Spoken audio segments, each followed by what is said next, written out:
신앙의 확신이 없는 사람은 늘 흔들리는 인생을 살고 이리저리 기웃거리는 인생을 살기 때문에 그리스도인의 삶에 헌신이 안 되는 겁니다. 골프장을 가나 주일 예배를 가나 이것이 주일 아침마다 갈등을 해. 그죠? 그러다가 예배당을 찾아 선택을 했는데 그날 설교가 엉망이야. 그 다음 주에는 갈등 않고 골프장 가는 거죠. 이러는 거예요. 그러니까 예수 담는 성품과 향기가 안 나와. 그러니 예수의 향기가 안 나오니 세상 정욕에 사로잡힌 세상 냄새가 안 지워지니 이 냄새 때문에 그 사람 주변에 끓는 사람들은 파리떼처럼 저질스러운 인간만 꼬여. 삶이 평안할 때는 무관심하고 핑계를 대고 교회를 가까이 하지 않다가 삶이 어려워지면 마음의 문을 닫고 무감각해지고 불평하며 하나님을 떠나요. 여전히 교회는 나오지만 기쁨도 없고 헌신도 없는 삶을 사는 겁니다. 그러나 신앙에 확신이 있는 사람은 반대예요. 하나님과 그분의 말씀에 붙들린 삶을 삽니다. 고난 중에도 감사하고 세상 정욕 십자가에 못 박고 시간 물질 재능을 가지고 어떻게 해서든 헌신적인 삶을 살고 예수님을 닮은 인격으로 섬기고 온유하고 인내하고 순종하고 나누는 삶을 점점 드러냅니다. 기도를 해도 확신 중에 감사 찬송을 하고 헌신 봉사하고 섬겨도 기뻐요. 제가요 지난주에 이런 말을 들었어요. 지난주 식당 봉사를 한 구역이 그 구역 특징이 젊은 분들이 많아요. 30, 40대가. 이분들이 이런데요. 교회 봉사가 이렇게 재밌는 거였어? 되게 재밌다. 그래서 제가 그랬어요. 그 말 전해주는 사람이 좋다. 52주를 하거라. 농담으로. 아니 그렇게 재밌다니까. 여기 지금 앉아 있을지 모르는데 52주를 하거라. 재미있으니까. 그거 왜 그러느냐 하면 신앙이 확실히 분명한 사람들은요 봉사를 해도 짜증스럽거나 힘든데 우리 이런 걸 왜 세? 우리가 교회에다가 돈 내줬으면 그 돈으로 이런 거 누구 시켜야지 뭐 이런 따위의 말을 안 씁니다. 기쁨으로 하는 거예요. 그게 헌신 봉사가. 여행을 하고 잠을 들어도 평안한 것은 내 삶을 하나님께 맡겼기 때문이에요. 그러나 확신이 없는 사람은 가룟 유다 같고 변하지 않는 사울 같고 확신이 있는 신앙생활은 기뻐하라 외치는 바울 같고 사랑하라 외치는 요한같이 되는 겁니다. 그것이 있고 없고의 차이예요. 확신이. 사랑하는 성도 여러분, 저와 여러분이 바로 하나님의 사랑을 입은 자이지만 아직 확신이 없어 흔들리는 사람 데오빌로입니다. 그렇다면 우리는 어떻게 이런 확신을 가질 수 있을까? 첫 번째, 좀 부정적인 표현입니다. 첫 번째가 어떻게 확신을 가져야 되느냐 할 때 첫 번째 우리가 통과해야 될 것이 이 확신은 맹신이면은 안 됩니다. 확신이 맹신이 확신과 맹신은요 이 종이 한 장 차이예요. 이쪽이 확신인데 한 장 넘기면 이게 맹신이 될 수 있어요. 이게 왜 그러는가를 이제 설명을 하려고 하는데 예를 들면 몽골의 징기스칸이 유럽을 침략을 해서 몽골군에 의하여서 시작된 것이 흑사병이에요. 근데 이 흑사병이 유럽 인구 그 당시에 3분의 1을 죽였어요. 그러니까 우리나라로 말하면 5천만 중에 1,500에서 2천만이 죽은 거예요. 그것도 1, 20년이 아니라 수백 년 동안 이 흑사병이 100번의 유행을 했대요. 지금 우리나라 코로나는 몇 번째인가요? 유행이? 요즘 또 유행하잖아요. 100번까지는 아니죠.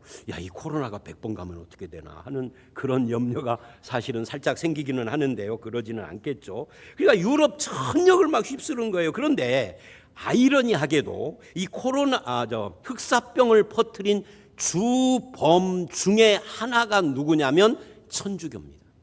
가톨릭이죠. 그 당시에는 개신교가 아직 없었으니까 가톨릭입니다. 왜 그랬느냐면 흑사병을 죄의 원인이라고 생각한 중세 가톨릭은 흑사병에 걸리면 모두 다 죄 때문이다라고 천형에 걸렸다라고 그렇게 정죄를 하고 그 형벌에서 벗어나기 위해서 어떻게 했느냐면요 종교적인 기행을 했습니다. 채찍을 가지고 자기 몸을 막 때리면서 지네 집에만 있는 게 아니라 유럽 전역을 돌아다니면서 지 몸을 때리는 거예요. 그러니 어떻게 해요? 흑사병이 계속 퍼지는 거죠.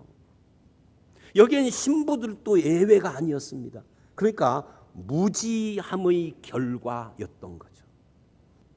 여러분 도대체 왜 이럴까요? 이유가 뭘까요? 이유는 믿음의 확신의 근거가 잘못됐기 때문입니다. 이게 잘못됐어요. 하나님께서 이 코로나 사태를 통하여서 비상식적이고 미신적인 한국교회 민낯을 드러내려고 하신지도 모르겠습니다. 그것을 오늘 본문 1절은 이렇게 말을 합니다. 우리 중에 이루어진 사실에 대하여라고, 거기 이루어진 사실에다가 밑줄을 하십시오. 이루어졌다라는 말은 현재 완료 수동태 분사입니다. 이 복잡한 이것을 다른 말로 하면, 그러니까 이미 완결된 것이다, 그런 뜻입니다. 이루어졌다, 밑줄, 이미 완결되었다. 사실이라는 말은 행적이라는 말이에요. 이미 완결된 행적, 이것을 통해서 누가복음은 추상적인 이론이나 그런 어떤 애매한 것이 아니라 이미 이루어진 어떤 것의 움직임을 담고 있는 책이다라는 것이죠. 이 움직임의 중심에 누가 계세요? 하나님이 계시고 예수 그리스도가 있고, 이 움직임의 근거는 어디예요? 구약 성경입니다. 그래서 1장 2절에 말씀의 목격자와 일꾼으로 시작을 해서 24장에 말씀의 성취로 누가복음이 마무리되는 이유가 바로 여기에 있어요. 그래서 4절에 이럽니다. 이는 각하가 알고 있는 바를 밑줄을 하십시오. 더 확실하게 하려 함이로다. 더 확실하게. 이 1절과 4절 두 구절은 우리의 신앙의 확신을 어디에 두어야 된다라고 말하느냐 하면, 애매한 어떤 것이나 종교 체험이나 무슨 벽화 같은 것이 아니라 사실에 두어야 한다. 사실이 없는 확신은 거짓이에요. 그건 상상이에요. 그건 미신이에요. 흔히 사람들은 신앙을 감정의 문제요, 개인 종교의 체험이며 사실이 아닌 비이성적 초월과 신비의 문제라고 말하는 사람들이 있습니다. 그것에 대해서 오늘 주보 이 사설에다가 바로 그 신비와 초월의 문제에 대해서 제가 쓴 거거든요. 한번 읽어보십시오. 그러니까 신앙이 개인 감정의 문제라고, 그래서 약한 인간이 뭔가를 잡으려는 몸부림이라고 한다면, 이것이 의지하고 싶은 개인 종교의 체험이라고, 체험 현상이라고 해버린다면, 이것이 믿음의 확신이 아니라 자기 최면이 되는 거죠. 이것은 그냥 환상일 뿐인 거죠. 비이성적 초월과 신비를 추구하는 천주교 같은 그런 우상숭배나 미신 행위가 핵심으로 들어와 버리는 겁니다. 적어도 기독교 신앙의 확신은 그런 뜬구름을 잡는 것이 아니에요. 사실에 근거해야 하는 겁니다. 제가 우리 사촌 집안 중에 한 가정이 몽땅 천주교인이 있어요. 근데 그 막내 아들이 저하고 좀 말이 통해서 대화를 한 적이 있는데, 대화하다가 너무 답답해서 의상할까 봐 더 이상 하지 말자고 그래요. 계속 무슨 말을 하냐면, 브라질에 있는 어떤 성모상에서 피눈물이 나왔고, 프랑스에 있는 어떤 성모상에서 뭐가 흘렀고, 아니 그게 어쨌다고? 그것이 성경보다 중요해? 근데 그게 그렇게 중요해요. 신비와 초월에 빠져가지고. 기독교는 그런 것이 아닙니다. 사실에 근거하는 겁니다. 그럼 여기서 사실이 무엇이냐? 2절은 이렇게 말을 해요. 읽어봅니다. 시작. 처음부터 목격자와 말씀에 일꾼된 자들이 전하여 준 그대로 내력을 저술하려고 붓을 든 사람이 많은지라.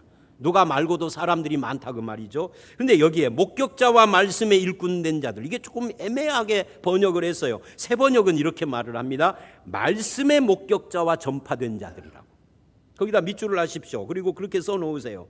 말씀의 목격자와 전파라. 이게 개역성경, 옛날 성경도 말씀의 목격자 되고 일꾼된 자들, 이게 훨씬 더 원어에 가까워요. 더 이해하기가 쉽죠. 말하자면 누가는 자기가 쓰고 있는 것이 말씀을 근거로 한다라는 것을 강조하는 겁니다. 그런데 3절을 보십시오. 읽어봅니다. 시작. 그 모든 일을 근원부터 자세히 미루어 살핀 나도 데오빌로 각하에게 차례대로 써보내는 것이 좋은 줄 알았노니. 이 말은 신앙의 확신이 되는, 확신의 근거가 되는 말씀을 단순한 언어나 글이 아니라 하나의 사건이라는 뜻입니다. 정리하면 이런 거예요. 신앙의 확신은 사실 이꼴 말씀 이꼴 사건에 근거를 해야 한다. 이 사건이 뭐냐? 예수 그리스도라는 말씀이 육신이 되어 우리 가운데 오신 그분의 사건이고 그분의 이야기라는 거예요. 누가는 바로 이 예수 이야기를 3절 근원부터 자세히 살폈다. 밑줄 하십시오. 근원부터 자세히. 그러면 그 목적이 뭐냐? 그게 4절이에요. 데오빌로가 이미 듣고 배운 것이지만 이제는 좀 더 확실하게 할 필요가 있기 때문에 글로 정리했다. 그러니까 뭐예요? 목적이 확신인 거죠. 그래서 오늘 설교는 주제가 확신입니다. 이 4절에 확실하게라는 단어에다도 밑줄을 하십시오. 이게 아스팔레이아예요. 절대적 확실성입니다. 그러니까 그렇게 해서 원어는 쓸 필요 없고요. 절대적인 확실성 이렇게 옆에다 써놓으십시오. 근데 저는 이거를 읽으면서 어떤 느낌을 받았느냐 하면 아스팔레이아 그러니까 아스팔트 이게 생각이 났어요. 이 뜻이 그 아스팔트가 아니지만 그냥 제가 생각을 했다는 거죠. 아스팔트가 굳어서 딱딱한 도로가 되듯이 그렇게 확실한 신앙을 위하여 나는 무엇을 해야 할까? 이 질문에 누가가 대답을 하는 겁니다. 뭐라고 대답을 해요? 이렇게 대답을 해요. 내가 쓰는 이 복음의 말씀을 읽어라라고. 그러면 단순한 역사적 사실에 불과한 예수 이야기인 말씀이 성령의 역사하심으로 말미암아 그 말씀이 내 속에서 네 마음을 찔러 쪼개고 변화시키는 능력이 되고 확신이 되게 할 것이다. 이게 누가의 대답인 거죠. 그냥 바라볼 때의 말씀은 그냥 글자에 불과하지만 관심을 갖고 들을 때의 말씀은 우리의 혼과 영과 관절과 골수를 찔러 쪼개요. 그 말씀은 마음의 생각과 뜻을 감찰하는 살아있고 운동력 있는 날선 말씀이 된 검 같은 말씀이 되는 것이죠. 그러므로 성경을 읽지 않고 묵상하지 않고 더 큰 믿음을 소유하기를 원하는 것은 어리석은 일입니다. 그러나 하나님의 말씀을 가까이 하면 그 말씀은 결국은 나를 변화시키는 능력이 되는 것입니다. 그래서 야고보서 1장 18절은 이렇게 말씀을 했던 거예요. 익히 들었던 말씀이죠. 읽어봅니다. 시작. 그가 그 피조물 중에 이루로가 아닙니다.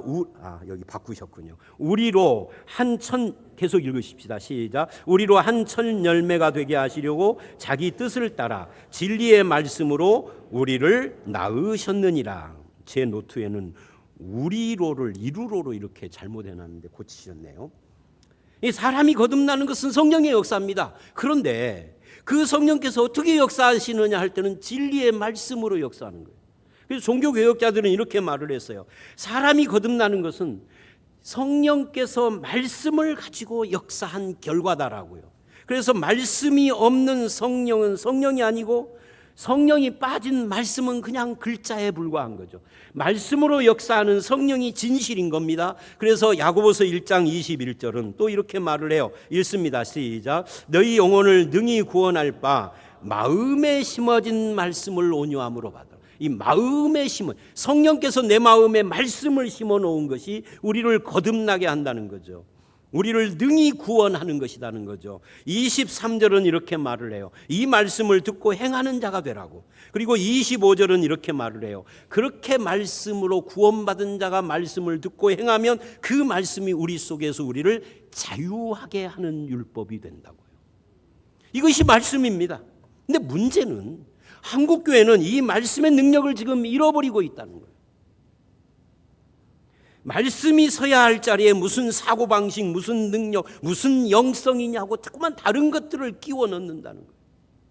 제가 목사님들하고 대화를 하다가 진짜 답답했던 것들이 지금도 마찬가지인데, 목사님들이요, 여러분 보는 데서는 그렇게 말을 않는데 목사들끼리 모이면 하는 말들 중에 이런 말들이 있어요. 말씀만 갖고는 안 돼. 목사들이 이걸 입에다 달고 살아요. 말씀만 갖고는 안 된다라고. 지난해 있을 때도 그 말을 들었는데 전주 와서도 그 말을 계속 들어요. 그래서 지난해에서 제가 전주로 올 때 23년 전에 우리 집사람하고 둘이 결심하고 기도한 것이 이거예요. 말씀만 갖고도 되는 목회를 보게 해 주십시오, 하나님. 그게 기도였어요. 말씀만 갖고도 부흥하는 것을 좀 성도들이 아니라 목사들이 좀 보게 해 주십시오. 그래야 소망이 있는 거니까. 그리고 아시다시피 23년 동안 저는 말씀 이외에 다른 건 아무것도 안 했습니다. 진짜 아무것도 안 했어요. 부흥회조차도 안 했잖아요. 하다못해 무슨 바자회도 안 했잖아요. 말씀만 갖고 되는 이런 교회 가능하다라는 걸 하나님 입증시켜 주십시오. 말씀 갖고 안 된다고 목사들이 하도 그러니까. 그 말씀 갖고 안 되니까 거기에 무슨 능력, 무슨 영성, 무슨 사고방식을 자꾸 끼어들어오는 거예요. 예를 들면 언젠가부터 한국교회 대유행을 하고 지금도 유행 중인 것이 영성이에요. 그렇게 영성이라는 단어를 쓰면 멋지고 신령해 보이고 세련돼 보이고, 기독교 TV나 유명한 목사치고 영성이라는 말을 자연스럽게 안 쓰는 사람이 거의 한 명도 없을 정도로, 말씀 묵상이 아니라 영성 일기를 쓰는 것이 세련된 것인 것처럼, 과연 우리 그리스도인들은 영성이라는 말을 그냥 막 아무 거리낌 없이 사용해도 되는 단어인가요? 천만의 말씀이에요. 쓰면 안 되는 단어예요. 당장 확인을 해보십시오. 국어사전에. 여러분 스마트폰 있으면 지금 말고 예배 끝나고 한번 확인해 보십시오. 영성, 스피리추얼리티, 이 말을 국어사전은 신령한 성품이나 성질이라고 합니다. 이 신령함에는 기독교를 말하는 게 아니라 종교 초월한 거예요. 그래서 어떤 사람은 영성을 이렇게 말을 합니다. 그 책에서 영성이란 나를 넘어서는 나, 참나의 속성이다. 참나? 이게 불교적이고 힌두교적 용어지 않습니까? 영성은 스스로 끊임없이 분별하지 않고 판단하지 않는, 이게 힌두교 불교의 용어예요. 그 훈련의 결과로 참나를 온몸으로 체험하는 환희의 에너지다. 불교스럽잖아요. 근데 그들도 불교도 영성이라는 단어를 지금 쓰고 있습니다. 그럼 우리가 같이 써야 하나요? 마음을 비우는 해탈로 불성을 회복하는 것이 그들은 영성이라고 그래요. 또 어떤 사람은 넓게 보면 영성은 정신세계의 개념이자 우주적 가치관이다. 이거 범실론이잖아요. 분별을 좀 해야 해요. 어떤 유사단체에서는 영성을 이렇게 말을 합니다. 내가 육신을 입고 물질 세계에 태어나기 전 빛의 세계에서, 내가 태어나기 전 빛의 세계에서 내 영혼이 지니고 있던 맑고 단순한 정신 혹은 아니, 내가 태어나기 전에 내가 뭘 갖고 있었? 이게 기독교입니까? 그래서 영성이 높아지면 갓난아이 같이 순수한 의식을 되찾고 행복해진다는 거예요. 이게 기독교냐고요? 대자연을 많이 접촉하고 명상과 기술연을 통해서 영성을 높일 수 있다는, 이게 기독교냐고요? 영적 정화와 의식 고양을 지향하는 청기수련이다. 청기, 맑은 기수련이 영성이다. 이게 기독교가 쓸 수 있는 단어냐고요? 좀 그런 목사들의 설교를 TV에서 아무렇지도 않게 귀로 듣고 있는, 그래서 혼합돼 버린 여기 앉아있는 사람들도 신앙이 여러분도 모르게 혼합되어 있다고요. 맑은 말씀이 아니라. 성도는 영성이라는 말 대신에 말씀 순종을 말을 해야 하고, 우리가 믿는 신앙 고백대로 살아내는 삶의 이야기를 해야 하고, 하나님이 원하는 것은 신령한 느낌이 아니라 예수 닮는 성도, 신실한 믿음의 사람이 되는 것이다라는 것을 분명히 해야 하고, 영성 훈련이 아니라 말씀으로 하는 신앙 훈련을 해야 하고, 영성 집회가 아니라 몸으로 드리는 삶의 예배를 추구해야 되고, 영성 세미나가 아니라 말씀 사경회고, 영성 일기가 아니라 말씀 묵상해야 되고, 성도는 영성을 깨우는 것이 아니라 그리스도의 성품이 내 안에 나타나도록 역사하시는 성령께 순종하는 경건한 신자가 되어야 하는 것입니다. 그래서 4절 이렇게 말을 해요. 알고 있는 바 예수 이야기를 담은 말씀을 더 확실하게 하는 것이 중요하다라고요. 그래서 내 삶에 하나님 나라와 의를 드러내는 헌신이 필요하고요. 이미 우리는 생명과 경건에 속한 것을 다 받은 자들이라고 베드로후서 1장 4절은 말을 하는데, 그렇기 때문에 무슨 영성을 더 개발해야 하는 사람들이 아니라고요. 그건 복음에 대한 심각한 도전이라고요. 여러분의 삶이 하나님의 말씀을 신실하게 적용하는 과정을 통하여서 세워지시기를 주의 이름으로 축원합니다. 이때 우리에게 필요한 것은 말씀을 갖고 말씀의 확신을 갖고 헌신된 사람이 내 옆에 있어야 한다는 거죠. 그래서 누가는 자기가 흔들리는 신자인 데오빌로를 돕게 된 과정을 밝히고 있는 겁니다. 이 본문을 통해서. 먼저 2절을 보면 처음부터 말씀의 목격자가 되고 일꾼된 사람들이 있었습니다. 그리고 그들이 2세대 그리스도인들에게 복음을 전했죠. 그리고 3절, 누가도 2세대 그리스도인들에게 전해주는 일을 해야 되겠다라고 결심한 겁니다. 그래서 이런 걸 보면 신앙은 뭐와 같느냐 하면은 일종의 불덩어리와 같습니다. 불덩어리는 혼자 있으면은요, 시간이 가면서 점점 식어져 가는 거예요. 근데 옆에 활활 타는 불덩어리가 오면은 이 식어졌던 불덩어리도 덩달아 함께 타는 겁니다. 숲과 같은 거예요. 이게 신앙이에요. 그래서 말씀을 근거로 확신 가진 사람을 만나고 그와 함께 하는 것이 매우 중요합니다. 근데 우리는 만나면 같은 교회 신자인데도 만나면 매일 말씀이나 신앙과는 관계가 없는 골프 이야기를 나오고 무슨 좋은 옷 입었니, 무슨 뭐 명품 백 가졌니 이런 이야기 나오고 누구 차가 더 멋진지 이런 이야기를 하고 그리고 몰래 다른 짓도 하고. 뭐예요? 식어버리는 거죠. 확신 있는 사람과 교제할 때 내 속에 확신의 불이 옮겨 붙는 거잖아요. 그런 말을 하지 않는 사람은 조용히 요즘 말로 손절을 하세요. 같은 교회라도. 옆에 있으면 안 돼요. 여러분은 어떤 삶을 살고 있습니까? 여러분은 하나님의 사랑을 입은 자 데오빌로이지만 아직 확신은 없는 그런 신자입니까? 말씀을 사모하십시오. 믿음이 좋고 성품이 좋은 그 신앙이 분명한 사람들과 교제를 하십시오. 그래서 말씀의 불꽃에 가까이 하고 확신 있는 성도 곁에 가까이 함으로써 확신의 불을 옮겨받는 데오빌로가 되시기를 주의 이름으로 축원합니다. 기드온 협회, 우리 교회에 1년에 한 번씩 오시잖아요. 그 기드온 협회에서 저에게 발행하는 잡지를 때때로 보내주어요. 우리가 후원을 하니까 그러겠죠. 그게 부산의 송다름 목사님 이야기, 전에도 한번 제가 소개한 적이 있는 것 같은데, 이분은 초등학교 5학년 때부터 교회를 다녔지만 인격적인 하나님을 만나지는 못했대요. 그리고 시간이 흘러서 군대를 갔는데 철원 DMZ에서 근무를 하다가 부상을 당해가지고 국군 통합병원으로 이송이 됐어요. 근데 그 통합병원에서 성경 공부를 하는 기회를 받았답니다. 그러면서 성경 공부를 통하여서 인격적인 하나님을 만난 거예요. 그리고 이제 병장 진급을 하고 꿈 같은 말년 휴가를 가게 됐는데, 휴가가 며칠 요즘은 며칠인지 모르겠는데 저희 때는 보름이었어요. 휴가를 지내다가 중간에 생각을 해보니까 부대 목사님, 이 군목님하고 세례받기로 약속한 날짜가 내일이더래. 휴가는 며칠 더 남았는데 갈등이 생긴 거예요. 어떻게 할까? 그러다가 결심을 했답니다. 휴가 나머지를 반납하고 부대로 복귀를 해서 세례를 받았는데, 세례를 받으면서 이 믿음이 더 확실해지고 인생의 새로운 시작이 된 겁니다. 그래서 이제 목사까지 된 거예요. 그런데 전역한 후에 전도사 때겠죠. 한 번은 어떤 중학교에, 부산에 있는 어떤 중학교 교문 앞에서 학생들에게 성경책을 나누어 주었답니다. 기도원에서 나온 그 조그마한 성경 있잖아요. 이거를 나눠 주는데 이 소식을 들은 그 학교의 선생님들이 막 몇 사람이 막 달려 나와 가지고 막 야단을 치고 막 여기서 이러면 안 된다고 쫓아냈다는, 교문 앞에서 했는데, 길에서 했는데도. 그래서 알고 보니까 이 학교가 부산 범어사에서 세운 학교더래요.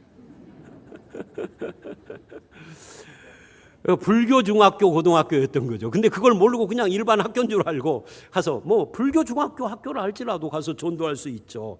이제 그러고 나서 끝났는데 세월이 흘러서 2014년도에 한 통의 편지를 받았습니다. 보낸 사람이 누구냐면 분이엘 국제고등학교, 분이엘 그러니까 기독교죠. 국제고등학교 수학 담당 최병호 선생님인데 자기는 중학교 때 불교 학생 회장이었대요. 근데 어느 날 교문 앞에서 어떤 아저씨가 전해주는 성경책을 받아서 그걸 없애지 않고 가지고 집에 가서 읽어보고 마음이 변한 거예요. 예수를 얼마나 잘 믿는지 그냥 보통으로 믿는 게 아니라 이분이 책까지 썼는데, 2권을 썼는데 열혈청년 전도왕 1, 2 하고 2권의 책을 쓴 거예요. 전도에 대한 책을 쓴 거죠. 자기 경험을. 그때 나에게 성경을 전해준 그분이, 그 아저씨가 누군가 하고 찾아봤더니 송 목사님이더라. 그래서 고맙다고 편지를 보내. 여러분, 그분이 전해준 하나님의 말씀이 그 학생을 변화시키고 그 마음속에 역사하기를 시작한 것이죠. 하나님의 말씀을 통해서 모든 신앙의 혼란과 인생의 무절서가 사라지고 확고부동한 진리 위에 서서 성령의 열매를 맺는 하나님의 백성이 되시기를 주의 이름으로 축원합니다.